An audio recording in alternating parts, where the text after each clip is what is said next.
এখানে এখন temperature 17, current চলে গেছে। দেখতে পাচ্ছ চারিদিকে কুয়াশা, কিছু দেখা যাচ্ছে না, আর চারিদিকটা অন্ধকার। এখানে একটু গ্রাম্য,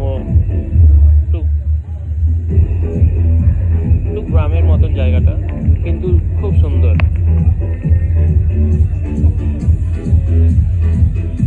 একটা বিয়ে বাড়িতে এসেছি, আমার একটা ফ্রেন্ডের বিয়েতে। চারিদিকে দেখতেই পাচ্ছ অন্ধকার, কিছুই দেখা যাচ্ছে না।